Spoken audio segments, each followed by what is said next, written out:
আমার দুঃখের কথা কিছু বলবো দাদা। তোমরা আমার নাম জানো? আমার নাম কিন্তু উঠো বাবা।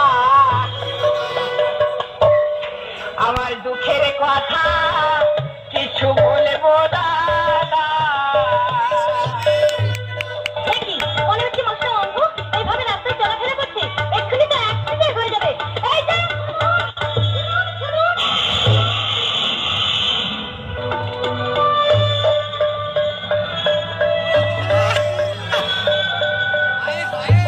এ তো মেয়ে নয় রে, শুধু মাংস। চালা মুন্ডু কেটে না হাতে ধরিয়ে দেবো।